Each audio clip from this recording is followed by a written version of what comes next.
En cette journée internationale du théâtre, on vous parle d'un type de jeu scénique particulier et toujours captivant, le théâtre de marionnettes.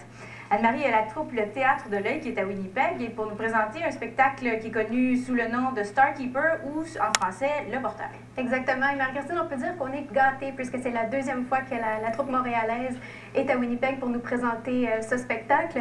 Et bon, dans ce spectacle, l'art de la marionnette est vraiment à son meilleur. Et la preuve, c'est qu'après une dizaine d'années de représentation et après plus de 500 représentations, la pièce est un succès partout où elle passe. Et j'en ai discuté avec le marionnettiste Graham Saul, qui est présent d'ailleurs dans la pièce depuis les tout débuts. Selon vous, qu'est-ce qui fait le succès de la pièce? Moi, je pensais pas que c'est magique. Il y a beaucoup de personnages, comme lui. C'est le porteur. C'est sans parole, donc on pouvait aller n'importe où dans le monde. Justement, vous venez de dire c'est sans parole, mais on sent que les personnages ont quand même beaucoup à dire. Qu'est-ce qu'ils racontent? Ben, ils racontent l'histoire d'une étoile qui tombe du ciel. On voit la une. En effet, il y a juste une étoile dans le spectacle, mais on a plusieurs, de différentes grandeurs. Puis l'histoire tombe du ciel et ce personnage-là, le porteur, on peut dire, il ramasse l'étoile puis il essaie de trouver un moyen de remettre l'étoile dans le ciel. Le fait que c'est sans parole, ça aide les enfants à rêver encore plus, à voyager? Ben, ça permet de faire sa propre histoire.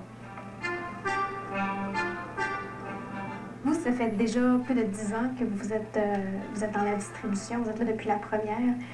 Qu'est-ce qui est toujours aussi magique après tant d'années? Ben, c'est un spectacle qui est compliqué à faire.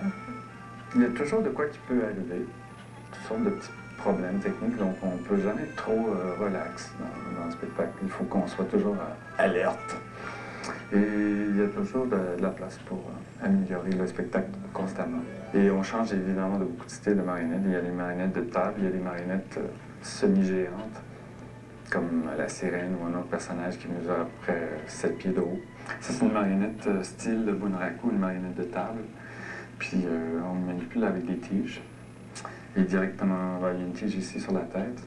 Ce qu'on aime avec cette sorte de marionnette, c'est qu'il y a beaucoup de contrôle, c'est direct. On a des marionnettes à fil aussi dans le spectacle, même des marionnettes en appuie-là, des marionnettes avec des tiges. Mais on aime beaucoup cette sorte de marionnette parce qu'on peut faire des mouvements très, très raffinés. On a le contact direct, n'est-ce pas?